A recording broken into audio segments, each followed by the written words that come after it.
Bem-vindo ao podcast Estrangeiros e Peregrinos. A mensagem de hoje será apresentada por Dennis Allen.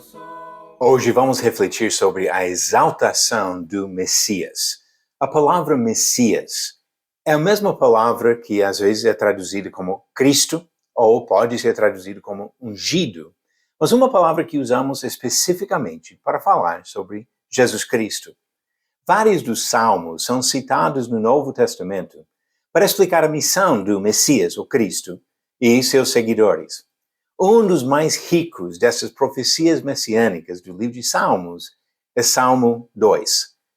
Pode acompanhar na sua própria Bíblia. Eu quero ler. Salmo 2 é pequeno, mas fala muita coisa sobre a exaltação de Jesus Cristo.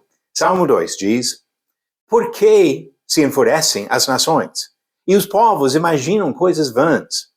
Os reis da terra se levantam e as autoridades conspiram contra o Senhor e contra o seu ungido, dizendo: Vamos romper os seus laços e sacudir de nós as suas algemas. Aquele que habita nos céus dá risada. O Senhor zomba deles. Na sua ira, a seu tempo, lhes falará, e no seu furor os deixará apavorados, dizendo: Eu constituí o meu rei sobre meu santo monte Sião. O rei diz: Proclamarei o decreto do Senhor. Ele me disse: Você é meu filho. Hoje eu gerei você. Peça, e eu lhe darei as nações por herança e as extremidades da terra por sua possessão. Com uma vara de ferro você as quebrará e as despedaçará como um vaso de oleiro. Agora, pois, ó reis, sejam prudentes. Deixem-se advertir, juízes da terra. Sirvam o Senhor com temor e alegrem-se nele com tremor. Beijem o filho para que não se irrite e não pereçam no caminho, porque em breve se acenderá a sua ira. Bem-aventurados todos os que nele se refugiam. O mesmo rei que oferece refúgio traz também disciplina, castigo contra aqueles rebeldes. Agora vamos pensar um pouquinho sobre esse salmo. Os primeiros versos do salmo mostram a rebeldia dos povos, dos líderes humanos, das autoridades. Os gentios ou povos são aqueles que não se submetem a Deus. Seus príncipes e líderes se exaltam contra o Senhor e contra o seu ungido, que é o significado dessa palavra, Messias ou Cristo. Em Atos capítulo 4, os cristãos em Jerusalém entenderam a aplicação desta profecia às perseguições que sofriam. Citaram essa profecia e acharam conforto e confiança em suas palavras de vitória. O verso 3 de Salmo 2 descreve muito bem a atitude dos homens rebeldes. Eles consideram a palavra de Deus como algemas e laços a serem rompidos. Muitas pessoas continuam com a mesma opinião nos dias de hoje. Olham para a Bíblia como se fosse um livro de restrições que estraga o prazer da vida. Não entendem que seu próprio pecado é escravizador. Pedro falou sobre isso em 2 Pedro, capítulo 2, do versículo 17 a 22. Aquelas pessoas que acham que têm a liberdade, na verdade estão encontrando a escravidão ao pecado. Mas a perspectiva dos justos é totalmente oposta. A liberdade vem em respeitar as instruções dadas pelo Senhor. Salmo 2, do 4 a 5, fala sobre os inimigos de Deus atacando com toda a sua força. E Deus dá risada e zomba deles. Um Deus que vê as nações como uma gota de água num balde, como diz Isaías 40, versículo 15. Não teme a força humana. O mais forte dos reis do mundo não passa de uma criatura minúscula. Como Daniel falou em Daniel 4, versículo 32. O Altíssimo tem domínio. Em contraste com a fraqueza dos homens, esse salmo destaca o poder do Cristo que viria.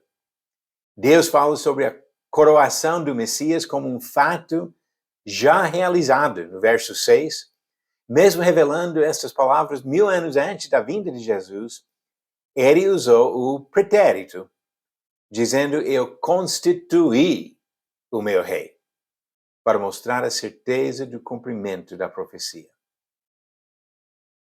A proclamação do verso 7 não fala da criação nem do nascimento de Jesus. Quando fala de gerar Jesus, o contexto aqui já definiu o assunto de estabelecer o reino do Messias. Citações desse verso no Novo Testamento. Pode olhar em Atos 13, 33, Hebreus capítulo 1, versículo 5 e capítulo 5, versículo 5. Esses textos claramente aplicam esse verso à ressurreição e ascensão de Jesus, à sua posição de domínio no céu. Ele venceu a morte e tomou seu lugar como sumo sacerdote eterno no Santo dos Santos, como diz Hebreus 9, versículo 12. No verso 8 de Salmo 2, fala sobre ungido reinando sobre todas as nações. Paulo afirmou em Atos 17, versículo 30, que ele vai julgar todos, cumprindo uma longa série de promessas e profecias. Jesus recebeu toda a autoridade no céu e na terra, sobre todos os povos. Mateus 28, versículos 8. Ele é o Rei eterno sobre todos. E este Rei domina com sua vara de ferro, despedaçando as nações rebeldes. Verso 9. Jesus tem toda a autoridade, aparência brilhante, olhos penetrantes, uma língua afiada e uma voz poderosa. Conforme a descrição dele em Apocalipse capítulo 1, do versículo 13 ao 16. Devemos temer esse rei. De fato, todos, reis, juízes, pessoas comuns, devem temer esse rei, como o salmista diz nos versos 10 a 12. Mas o Messias não viria apenas para castigar e quebrar. Ele oferece refúgio para as pessoas que o buscam. E essas pessoas encontram descanso nesse Salvador. Ele diz isso aqui no verso 12. E Jesus também ofereceu esse descanso para os sobrecarregados. Em Mateus capítulo 11, versículos 28 a 30.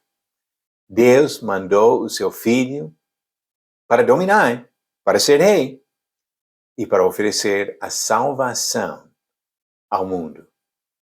Cada um deve se submeter ao ungido, onde encontrará esse refúgio prometido pelo Senhor.